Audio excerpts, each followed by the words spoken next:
Estás escuchando Milenio 3 por Aluka Nanica. Cuando uno investiga e indaga en una historia tan terrorífica como la que va a ocupar la primera parte de esta noche, hojeando documentos, antiguas portadas, crónicas, expedientes, suele seleccionar instintivamente una imagen que se queda en su cerebro. A mí me ha ocurrido esta misma noche. Os aseguro que esta historia ocurrida en España es digna de una película. Seguramente esta noche, y además es nuestra motivación, lanzamos la piedra, arrojamos algunos datos para ver también qué ocurre. Para ver si, a pesar del tiempo transcurrido, alguien, al otro lado, sabe algo. ¿Qué imagen se me ha quedado a mí? Revisando lo escrito, espolvoreado en algunos periódicos y en algunos documentos hace ya más de 20 años. Pues una imagen. Una, la de una muchacha de unos 18 años, Antonia Torres, que llega a la población catalana de Tortosa, procedente de Córdoba. Busca una vida mejor.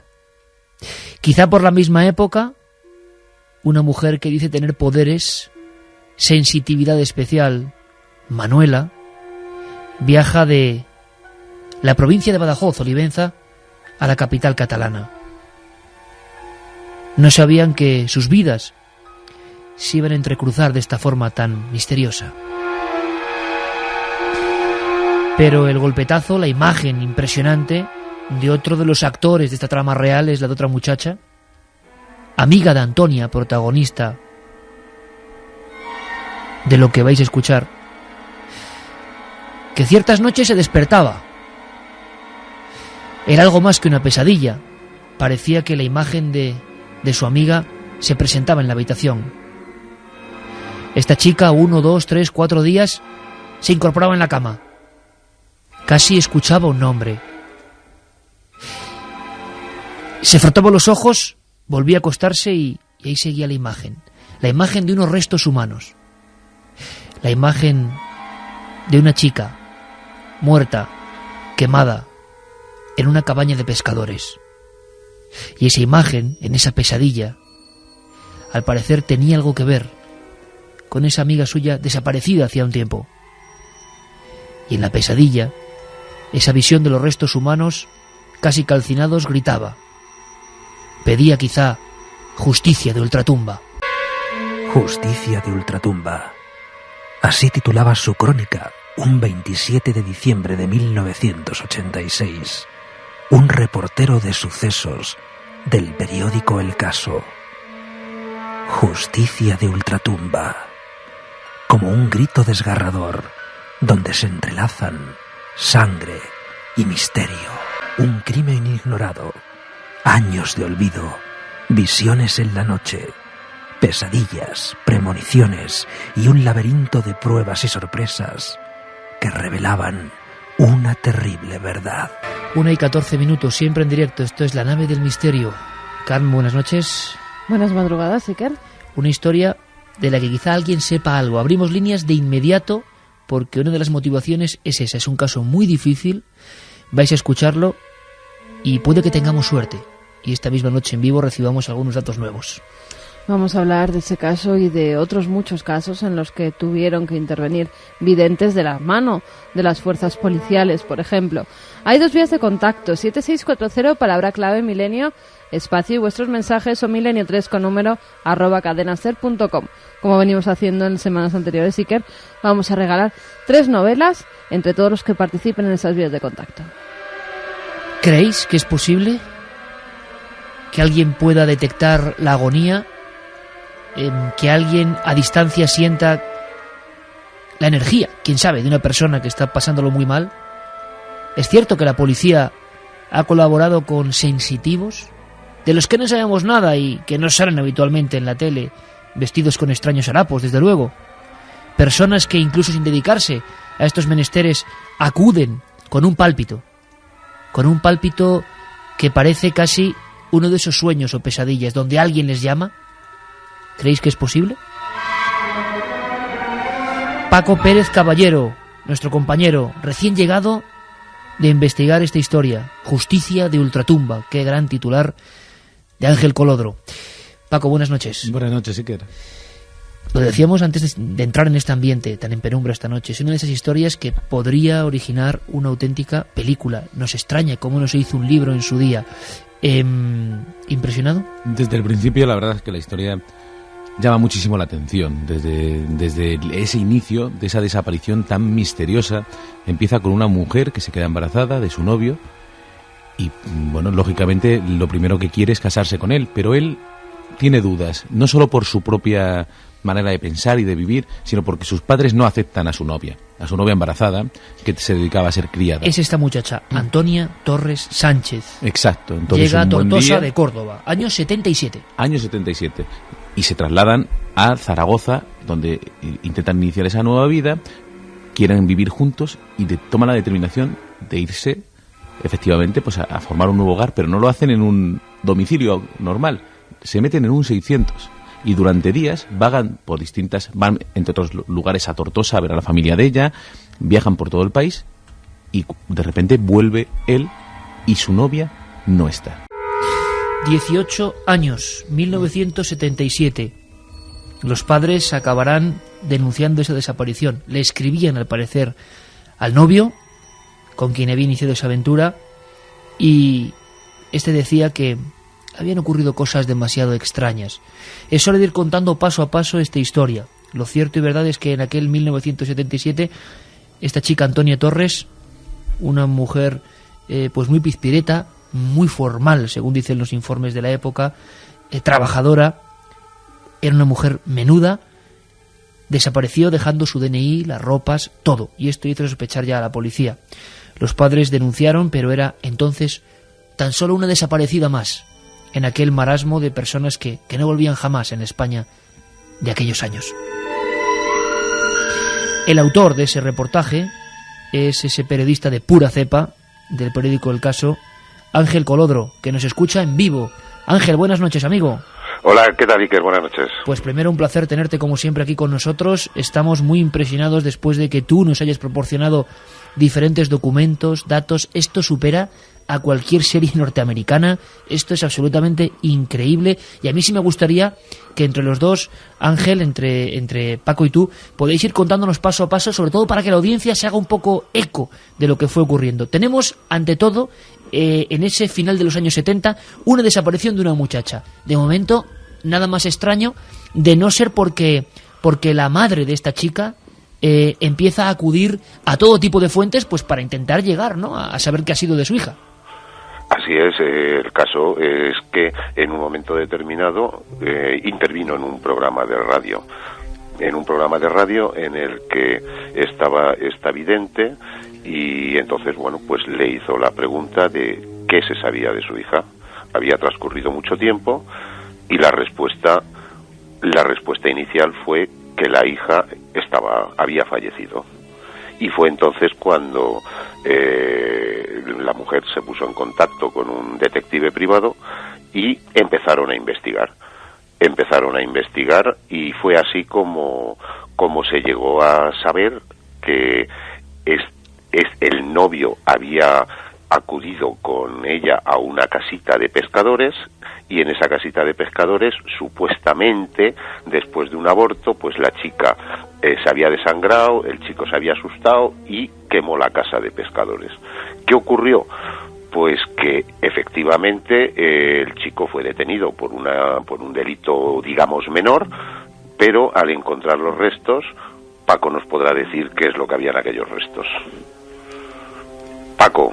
Paco, ahí estás. Pues sí, efectivamente. Ante todo, una historia rarísima de dos personas que se van en un coche, que abandonan la ciudad y que al parecer da la impresión, para que esto adquiera tintes casi de novela, cuando la familia preguntaba antes de llegar a esa vidente, una vidente que trabajaba, ojalá, se llamaba Manuela de Olivenza, Badajoz. Si alguien sabe algo de esta persona o alguien conoce, era una emisora de radio más o menos local en Gavà, en Barcelona, recibía llamadas, típico programa de línea abierta de videntes. Pero lo que sorprendió en un principio, Paco, es la rotundidad de esta mujer. Está muerta.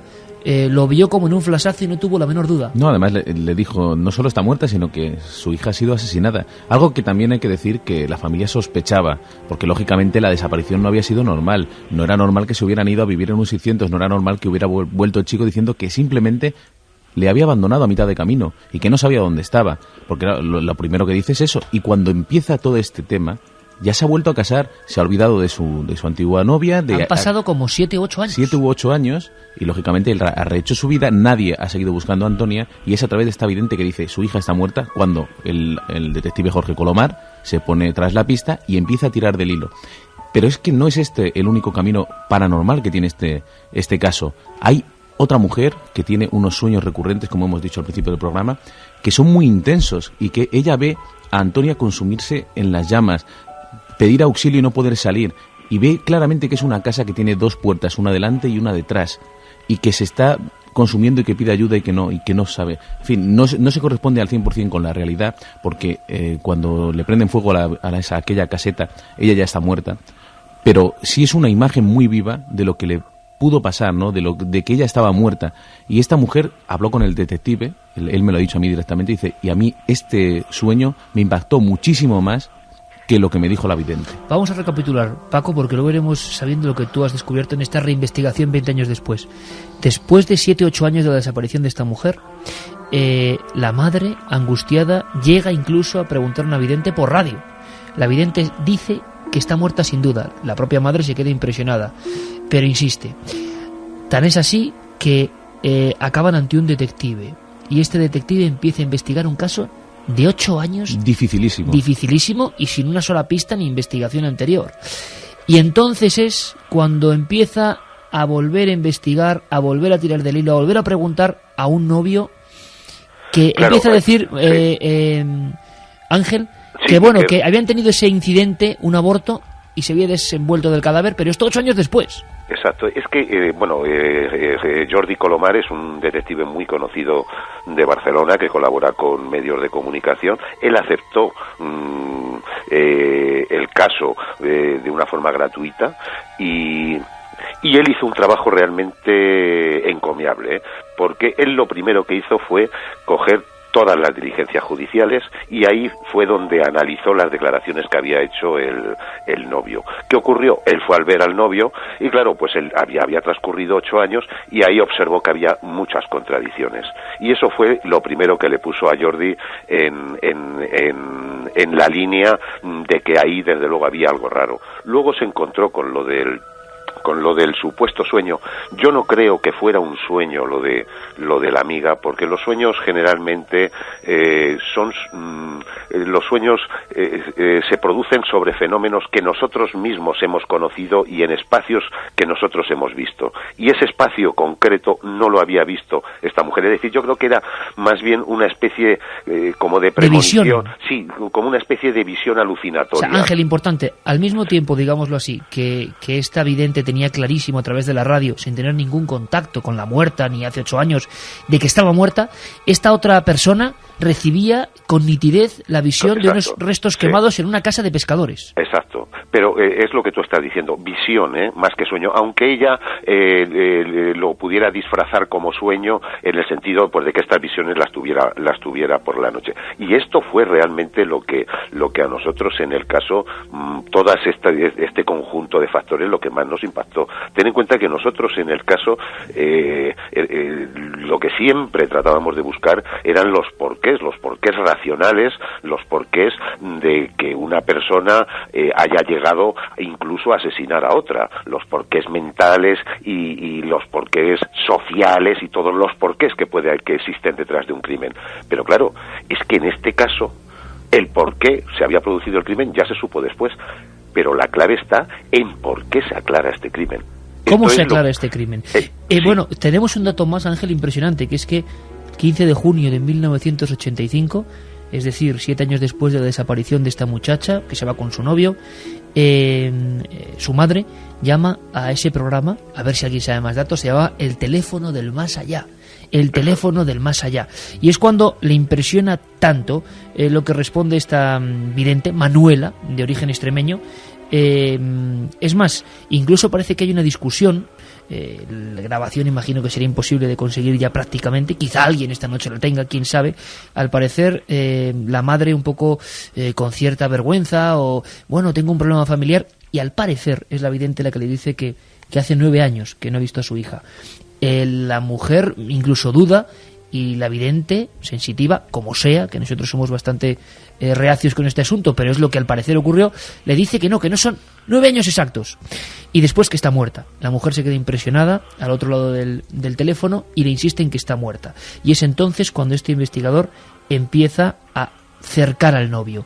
Cuando el novio Paco confiesa que ha sido un aborto y que se ha desangrado, dice fríamente que dejó los restos en un lugar parecido al del sueño.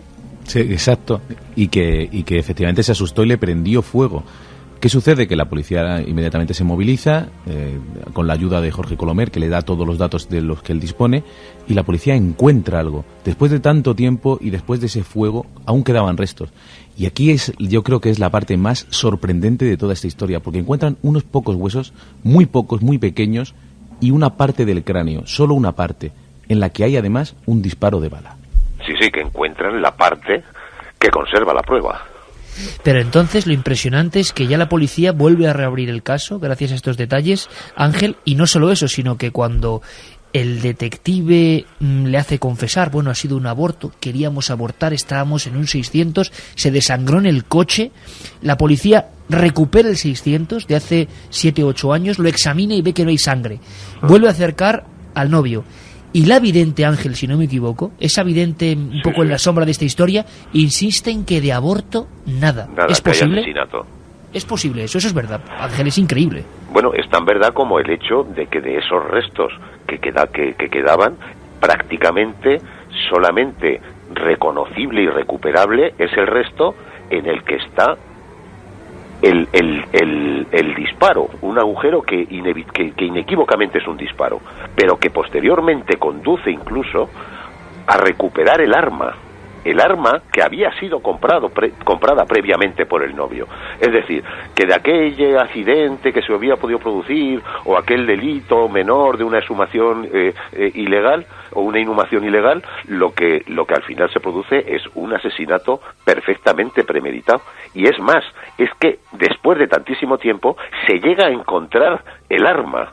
Es decir, que es que no queda ningún fleco. Bueno, tú llegas a fotografiar incluso en los reportajes el arma. El arma, sí, se llega a recuperar el arma y se llega a poder comprobar de una forma científica que ese arma dispara las balas que son las que del mismo calibre que el hueso. Sí, es decir, una carabina concretamente del 22, que es un calibre además que no es necesariamente mortal, porque es una bala muy pequeña, pero claro, es que justo un disparo en el occipital por la espalda. Exacto. Por la espalda. Ahí está la clave, Ángel, que nos demuestra que era premeditado, que la sorprendió por la espalda.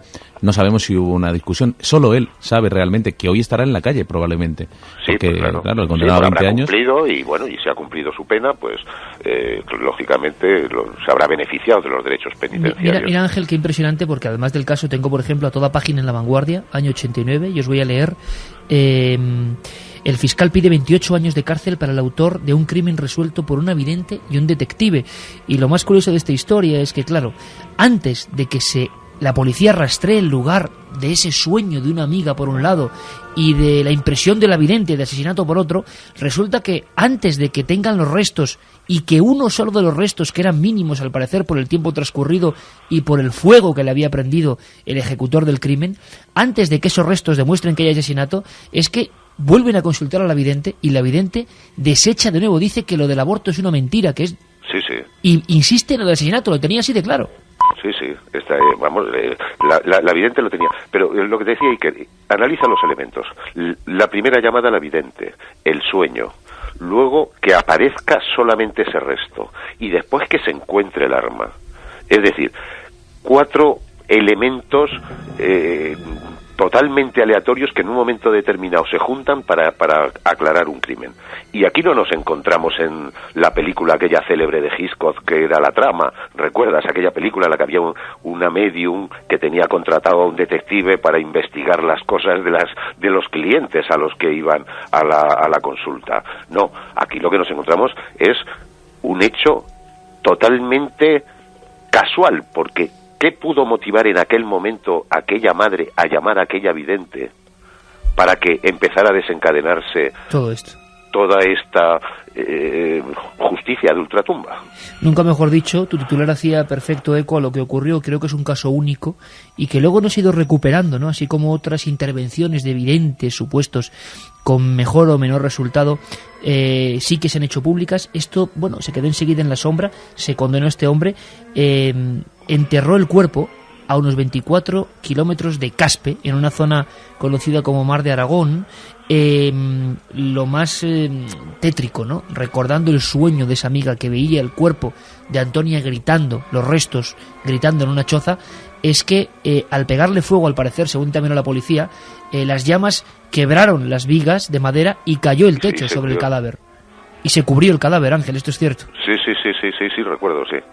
Madre mía, Paco, lo impresionante de toda esta historia es que el lugar exacto entonces coincidía en ubicación, más o menos. Era una caseta no de pescadores, pero sí al lado de... Sí, es curioso porque toda esa zona que nosotros hemos recorrido está repleta de cabañas muy parecidas. Son construcciones muy básicas, muy sencillas, que se utilizan efectivamente para varias cosas, para almacenar pues enseres, pero también como almacén para los pescadores, efectivamente. O sea que realmente sí era de pescadores no marítimos, claro, pero sí de interior. Porque ahí lo que se hace básicamente en ese pantano, que realmente le llaman el Mar de Aragón, pero es un pantano, pues es pescar, se hace algún deporte náutico, pero vamos, que efectivamente era, como había dicho, una cabaña que podía ser de cazadores o de pescadores, las características eran muy parecidas. Ya te digo que había una clave, que es que tenía dos puertas, una por delante y una por detrás, cosa que es poco usual. Pues yo he estado viendo por ahí las casetas y lo normal es que tengan solo una entrada. En fin, unos datos que nos llaman mucho la atención, y lo que estabas diciendo, muchas veces en la investigación criminal tenemos las informaciones que dan ciertos videntes, casi siempre erróneas, muchísimas veces hacen más daño que otra cosa. Claro. Y sin embargo, en este caso, lo que no se puede dejar de ver es que gracias a esas palabras de la vidente se vuelve a abrir el caso, un caso que estaba cerrado desde hace 8 años, y eso es irrefutable. Luego nos podemos creer que fue una casualidad o no, o que la mujer tuvo realmente una visión o no, pero lo que está claro es que si no llega a ser porque esta madre coge el teléfono y llama a esta mujer, su hija probablemente hubiera permanecido allí enterrada para siempre. Ángel, y cuando estabais investigando el asunto en pleno año 86, la reapertura de esta historia tan increíble, porque los restos, al parecer, por la quemazón de la caseta, eran tan pequeños que cuando se remodeló la caseta incluso tiraron algunos restos de huesos pensando que eran de perros o de animales, hasta que precisamente uno de los que queda es el que tiene el disparo. Claro, es algo increíble. Bueno, ¿y qué había pasado esa noche de autos? ¿Qué es lo que ocurrió? ¿Por qué este hombre que se fuga con su novia o se marcha en el 1600 acaba con su vida en aquel paraje? No había aborto. ¿Qué es lo que hubo? ¿Qué pudiste descubrir? ¿Qué había de fondo? Bueno, de fondo lo que había era un rechazo familiar. Era un Romeo y Julieta en el que el Romeo pues no estaba lo suficientemente enamorado de su Julieta. Esto es realmente lo que ocurre, y al final pues hace caso pues a las presiones, sobre todo de su madre, de que abandonara a esta chica, y el chico pues cometió esa barbaridad. Claro, había que preguntarse, Paco, la impresión del hombre que disparó a Antonia Torres Sánchez en aquel lugar desolado, en plena noche. ¿Cómo se quedó cuando 7 años después, ya casado, gracias, para él por desgracia, por una vidente y un sueño, se reabre todo? Primero niega todos los hechos, después asegura que es un aborto, y ya cuando se queda alucinado es cuando le siguen insistiendo por vía paranormal que es un crimen. Este hombre, con alevosía, Paco, se acercó por detrás a la mujer, le prometió una jornada de caza y le desterrajó ese disparo. Sí, realmente se estaba cumpliendo el sueño de Antonia, porque hay un dato muy interesante, y es que ella llegó a denunciarlo porque creía que la iba a abandonar. ella ya estaba en avanzado estado de gestación y estaba viendo que la familia de él estaba embarazada. Sí, estaba embarazada y él, además ya en estado avanzado, es decir, no era una cosa que se pudiera ya ocultar. Y además él estaba dando señales de que iba a hacer caso a sus padres, a los padres de él, que no la querían en la familia y la iba a abandonar. Y ante eso, que él desaparece un par de días sin decir por qué, ella se va a una comisaría y dice que lo denuncia por abandono al hogar de su hijo. Y él vuelve y le promete que se va a casar con ella y empieza a cumplir sus sueños. Se van en ese 600, fíjate lo que es esa idea de ir a vivir en un 600, o sea, las 24 horas metidos en un 600, que es un coche muy pequeño y que naturalmente pues debían ser unas condiciones lamentables. Y se la lleva a Caspe, allí al pantano.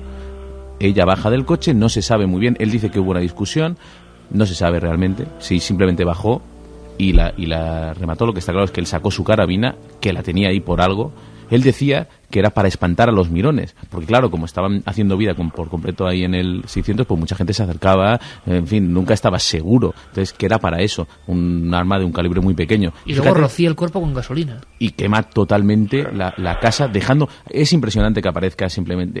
Además hemos visto esa imagen, yo creo que tú también te habrás estremecido, porque claro, ver esa imagen con el agujero de bala perfecto, en un pedacito tan pequeño de cráneo, de lo poco que queda en la nuca, justo en la nuca, pues la verdad es que es alucinante y es impresionante. Uno de los casos más impresionantes que has tocado en tu vida, Ángel, imagino. Sí, bueno, ya te lo he comentado, que es que nosotros siempre buscábamos por lo menos una explicación racional, porque todos los crímenes lo tienen, y en este caso es que sí, existía una explicación racional de por qué se había cometido el crimen, pero de por qué se había aclarado, nunca existió esa explicación. La única explicación es paranormal. Ángel Colodro, Justicia de Ultratumba. Vamos a ver si esta noche hay más pistas. Un abrazo grandísimo, compañero. Gracias, y que buenas noches. Y fijaos si es curioso esto de la noche de la radio, que tanto disfrutamos aquí, que precisamente esta noche, que es más necesario que nunca el 7640, porque yo tengo, Paco, la sensación de que puede ocurrir algo. Yo no sé. Yo, en fin, no tengo nada evidente ni mucho menos, pero seguro que hubo gente que reconocía el programa, que sabe algo, porque ahora contaremos las oscuridades que siguen envolviendo este misterio de Justicia de Ultratumba. Justo esta noche y no otra, Carmen, estamos teniendo problemas con el 7640, así que paciencia, porque muchos amigos pueden que estén dando datos. De momento pertenece al ámbito de lo clausurado, el 7640. Vamos a ver si se puede reabrir. Por el momento no nos funciona problemas. Esa vía de contacto, con lo cual que dejen de enviar SMS, que no se gasten el dinero hasta que digamos que esa línea ya vuelve a funcionar, y mientras tenemos Milenio 3 con número @cadenaser.com. Milenio 3 con número @cadenaser.com. Milenio 3, Justicia de Ultratumba, la muerte de una muchacha, año 77. Hay otra escena, cuando la madre se queda tan impresionada, la madre de Antonia, la mujer ejecutada allí en la oscuridad del mar de Aragón, por lo que le dice la vidente, por la insistencia de la vidente. Ella va al detective Jordi Colomer y no tiene dinero. Se sienta en un sofá, le mira al frente y le dice: no tengo dinero y sé que no me va a atender, pero le voy a contar esta historia. El detective le impresionó tanto lo que escuchó que no dudó en volcarse a fondo.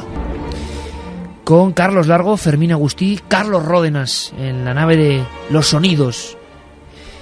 Y Santiago Camacho, buenas noches. Buenas noches, Iker. Te decía que era impresionante o no. Justicia de Ultratumba. Da la impresión de que alguien, algo, yo que sé, gritaba desde algún lugar, quizá una cabaña quemada, pidiendo justicia. Pues sí, la verdad es que he estado atendiendo al caso porque es realmente impresionante, aunque no único. He localizado en los anales de la jurisprudencia estadounidense el único caso, son 100 años de diferencia, eso sí, el único caso en que el testimonio en el estrado de un fantasma sirvió para juzgar y para condenar a un asesino. Pero vamos a ver, Santi, eso hay que explicarlo. ¿Cómo es posible? No lo entendemos. Vamos a ver, para eso hay que contar toda la historia. Estamos en 1897, en West Virginia. Mary Jane Hister recibe la triste noticia de que su hija, que vive en una localidad vecina con su marido, acaba de fallecer a consecuencia de una complicación en el embarazo. a ella le extraña, porque ni siquiera sabía que estuviera embarazada.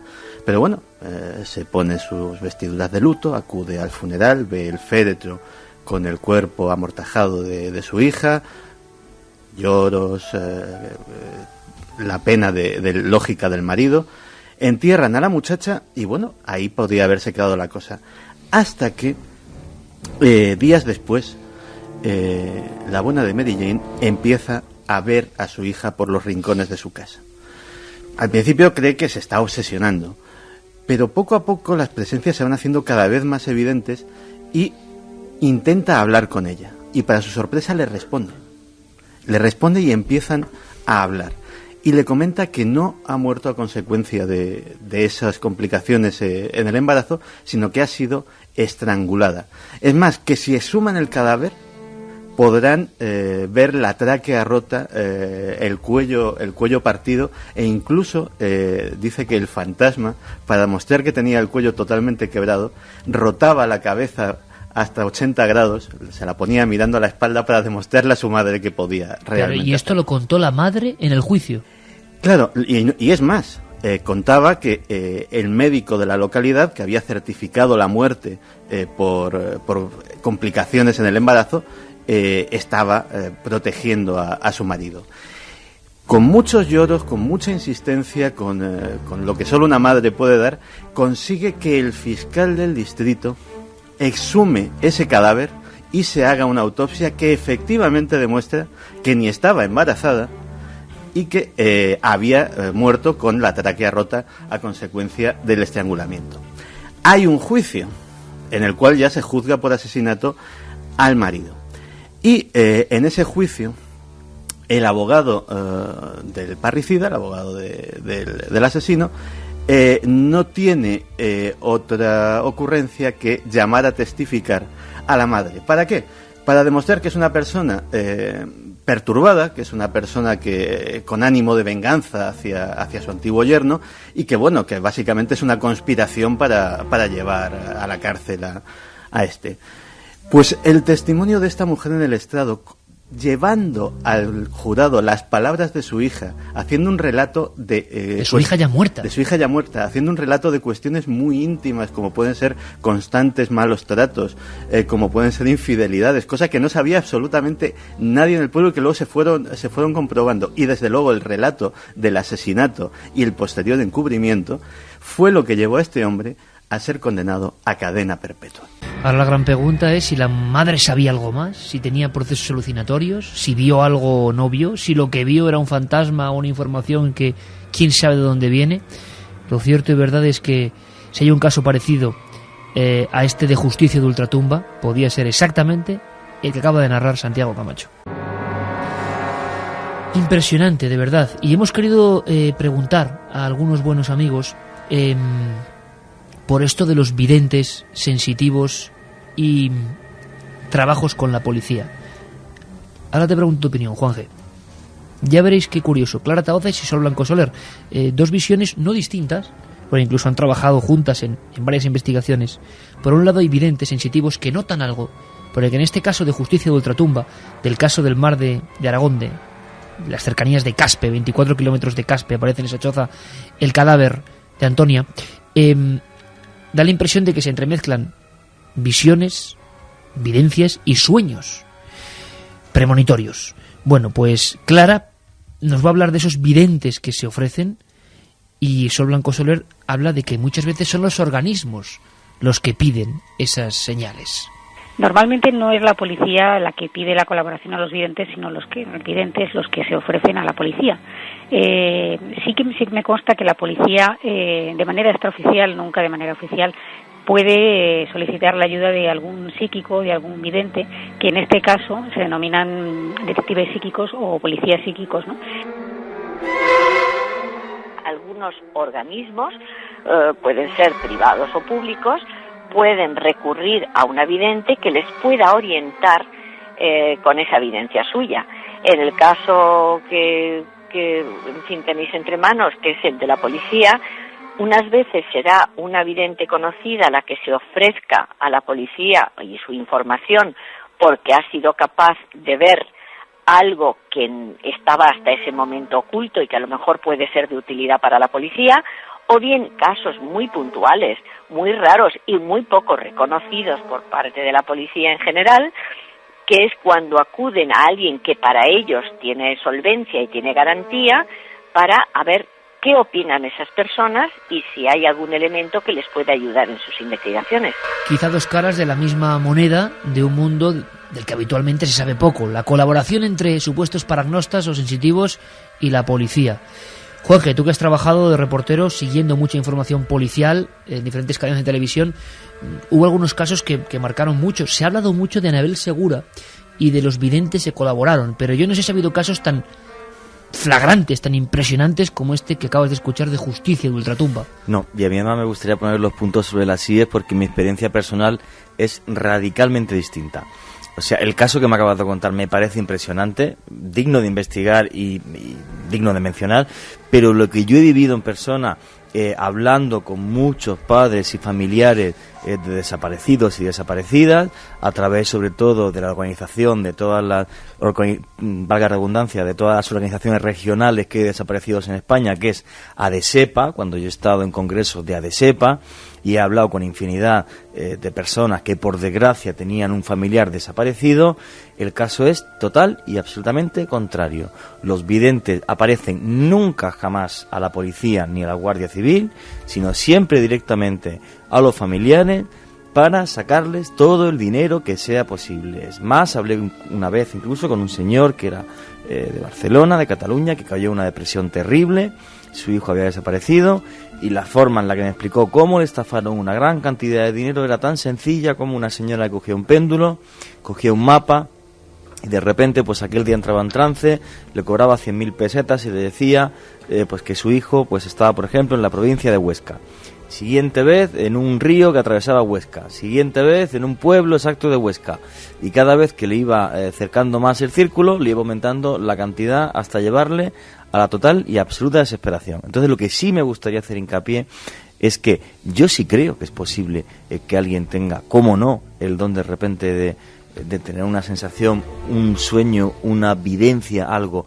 Ahora, que cualquier persona que me esté escuchando, que por desgracia tenga un familiar desaparecido y alguien se le arrime a pedirle un solo euro por ese trabajo o esa labor, que sepa, desde mi punto de vista, como periodista y como ser humano que soy, que le están engañando y timando, y que por favor incluso les denuncie ante la policía y la Guardia Civil por un delito que se llama estafa. Pues como veis, y creo que todos estamos de acuerdo en muchísimas de las ocasiones con Juan G. Vallejo, porque la bibliografía que hay es la de personas que han entorpecido la investigación policial, hordas de aprovechados que en fin, Paco trajo una vez un documento de otro padre de desaparecidos, de personas videntes y no videntes que llamaban por teléfono dando ubicaciones falsas, en fin, terrible. Pero quizá esta noche, sabiendo que eso existe, sabiendo que es el 99% quizá de los hechos, quizá pueda interesar cuando las cosas, por casualidad o no, encajan, como en este caso de Justicia de Ultratumba y otros que vamos a comentar. Para cerrar el asunto concreto de la muerte de Antonia Torres en esa vera del pantano, ¿no?, de Caspe, en una choza que se quema y se cae sobre ella, es que yo creo que es algo dramático, absolutamente. Sigue habiendo muchos silencios que esta noche de alguna forma, y ojalá haya pistas, a pesar de los problemas con el SMS esta noche, también mucha oscuridad 20 años después, ¿verdad? Gente que no quiere hablar, el detective sí, pero otra gente que no quiere hablar. Sí, es un episodio que todo el mundo ha querido cerrar después de la alegría, entre comillas, que produjo el hallazgo y el confinamiento del presunto asesino. La gente no quiere saber nada más. Prefieren no hacerse preguntas. No se sabe tampoco muy bien qué ha sido de aquella vidente. Se sabe que dejó de hacer aquel programa y no se sabe muy bien dónde acabó. Aquella señora que tenía aquellos sueños dejó de tenerlos en el momento en el que el asesinato pues fue resuelto. Y lo que sí que hay que decir en sintonía con lo que dice Juan, que es que en efecto en España, por ejemplo, los videntes no colaboran con la policía. No hay un grupo como puede haber en Estados Unidos de personas que se ha comprobado. No colaboran de forma oficial. Exacto, Paco, ¿no? A eso me refiero. Sin embargo, sí que es verdad, porque nosotros tenemos contactos en la policía y amigos en la policía, buenos investigadores, sí que es verdad que a veces, de manera increíble, y que no se dice porque tampoco se puede decir, llegan informaciones desde distintos puntos del país de casos que están investigando. Yo por ejemplo, tengo en la cabeza un caso concreto de Valladolid, donde se estaba buscando un hombre durante días y no aparecía y estaban a punto de cerrar el caso, y llegó una llamada desde Valencia diciendo el lugar concreto donde se encontraba y diciendo lo que le había pasado. El hombre está al lado del río, en un lugar muy concreto, dando unos detalles muy precisos de una persona que, según decía, nunca había estado en Valladolid y que no se dedicaba a la evidencia, ni que estaba teniendo una serie de visiones por la noche y que no sabía por qué, y que le había dicho, había tenido esa sensación de que tenía que llamar a la policía de Valladolid y decirle lo que estaba viendo. Se lo dijeron, la policía, que siempre hace las comprobaciones pertinentes en cuanto algo encaja, como tú decías, se fue al lugar concreto donde decía y encontraron al hombre colgado de un árbol. Así que, en efecto, a veces suceden cosas increíbles. Son casos que motivan el diálogo y el debate, y lo vamos a tener, y esto merece la pena que lo ampliemos un poco, y luego vamos a conectar además con una zona donde está habiendo problemas a otro nivel, problemas de cambio de comportamiento en algunos animales. Os va a sorprender de verdad, de verdad. Pero una cosa, todos os acordáis, me gustaría que opinaseis sobre este documento que nos trae Clara Tavoces. Yo prácticamente lo había olvidado, ¿no? Los resortes de la memoria. ¿Os acordáis de Anabel Segura, no? Uh-huh. El terrible caso de Anabel Segura, pero recordáis todos... 900 días de angustia. Exactamente, los que se vivieron, sí. Es lo que iba a decir. Es que, claro, igual la gente no se acuerda del hallazgo de la muerte terrible en la zona de la Sagra, en Toledo, de Anabel, pero quizá mucha gente no se acuerde de prácticamente en los 2 años y pico buscando a Anabel Segura y el silencio absoluto, es decir, y la gente durante mucho tiempo pensaba que era un secuestro. Bueno, pues yo os pido, amigos de Milenio 3, que escuchéis muy bien esta historia que nos rescata Clara Tavoces del archivo de Más Allá, porque hubo un experimento curiosísimo. A ver qué os parece, ¿vale? Clara nos cuenta la primera parte de este experimento. Es el caso Anabel Segura, y el antiguo director de Más Allá, José Antonio Campoy, decide hacer, hay que decirlo, al César lo que es del César, un experimento pionero en España. ¿Cómo salió? ¿Qué ocurrió? Lo escuchamos. Aquí en España, por ejemplo, la revista Más Allá hizo un seguimiento del supuesto secuestro, porque en ese momento parecía un secuestro, de Anabel Segura. Y bueno, pues cuando el antiguo director de Más Allá, José Antonio Campoy, se interesó por el caso, pues solicitó la colaboración de un grupo de detectives psíquicos que formaban el equipo CITET, que era un equipo que estaba formado por un general, el general Stubenlein, era un militar retirado ya de 73 años, y que bueno, pues tenía mucho prestigio. Luego estaba también, el equipo lo componía Dawn Evans, de 37 años, que era jefa de producción de una empresa de seguimiento de satélites y ex analista de la inteligencia militar. Asimismo estaba también Lee Buchanan, de 54 años, y era sargento retirado del servicio de inteligencia militar, y también estaba Rima Leibov, que era una psiquiatra conocida por sus trabajos precisamente relacionados con experiencias cercanas a la muerte. Pues bien, como digo, José Antonio Campoy pidió la colaboración de estos videntes y los trajo a España pagando más de 1 millón de pesetas de la época, ¿no? Y estos detectives lo que hicieron fue reconocer un poco el terreno donde había desaparecido la joven y, bueno, pues siguieron pistas psíquicas y también viendo fotografías y, bueno, conociendo un poco los detalles del caso. Y ellos, pues antes de marcharse para Estados Unidos, realizaron un informe, un documento que tenía 23 páginas, y en la página 20 del mismo cada uno emitió sus, digamos, sus dictámenes o sus percepciones psíquicas con respecto al caso por separado, y todos coincidían en que Anabel estaba muerta. ¿Y qué ocurrió después? Porque esto se hacía en un momento en que pensábamos que Anabel Segura estaba retenida, incluso se había difundido una grabación de los supuestos captores. Sin embargo, bueno, Más Allá pues no hizo mucho caso en ese momento a sus vivencias, a sus apreciaciones psíquicas, puesto que por aquel entonces todavía se pensaba que Anabel que había sido secuestrada, ¿no? De hecho, se pedía un rescate y había una cinta magnetofónica que habían enviado los supuestos secuestradores a la familia, en la que Anabel supuestamente, porque luego se demostró que no era ella, hablaba y pedía que se pagara ese rescate y que estaba bien y una serie de cosas, y esa cinta se llevó a analizar, la policía científica la analizó y determinaron que era muy improbable que fuera una voz fingida, con lo cual en ese momento todo el mundo pensaba que Anabel estaba viva. Y esto fue 2 años antes de que finalmente pues el caso desembocara con ese triste final que todos conocemos, en que ella apareció muerta. ¿Qué os parece? Impresionante, yo creo, ¿no? El informe de los especialistas. Todos coinciden en que estaba muerta. No sé si daba un lugar concreto o no. Bueno, se hicieron verdaderas pesquisas, no solamente en la revista Más Allá, sino en la misma policía. Fueron más de 1000 videntes los que se pusieron en contacto. ¿Videntes? Más de 1000 los que se pusieron en contacto no solo con la familia, sino también con los propios policías, y según publican periódicos en la época como El Mundo, el 17 de enero de 1998, la propia policía va con algunos de estos videntes a los lugares donde supuestamente han tenido esas visiones o han tenido esos anuncios que los llevaban precisamente hasta ese lugar sin encontrar absolutamente nada. Pero sí, algunos de esos videntes sí que los hicieron caso, sí que estuvieron con la policía buscando, pero por desgracia no se halló nada. ¿Opinión? Hombre, yo la verdad que, bueno, aunque algunos diarios digan que la policía va con videntes, yo hasta que no lo vea, con sinceridad, no me lo creo. Bueno, es el periódico El Mundo, en su edición, lo he dicho antes, 17 de enero de 1998. Peor me lo pone.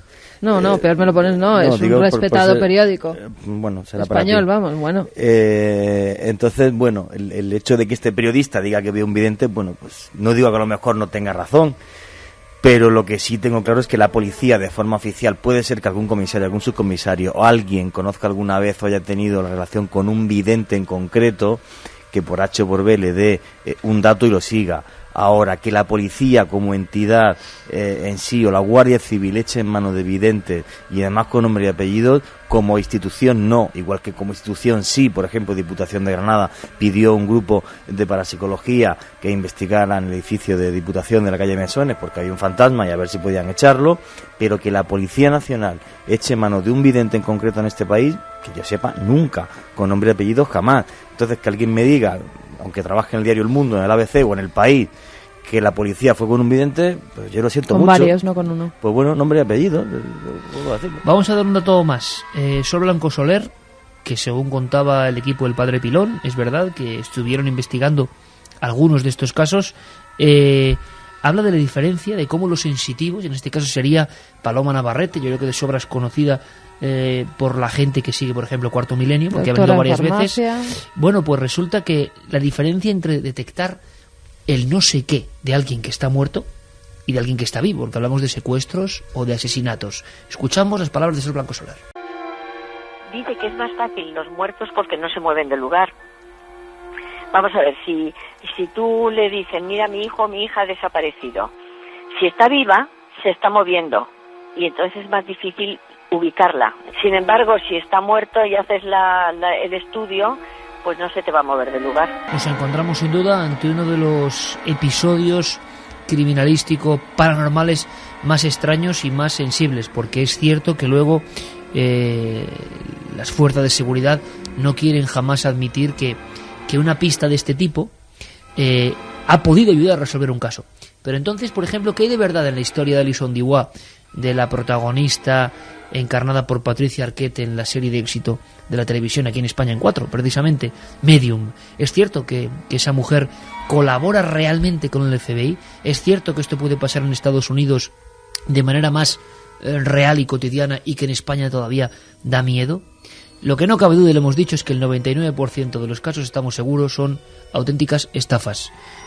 Y también un porcentaje de personas que buenamente reciben algo, sienten algo y quieren comunicarlo. Pero hay ocasiones como esta que hemos contado donde todo parece encajar como un puzzle. Vamos a contar algunas historias más donde todo salió de verdad de forma increíble. A la vuelta.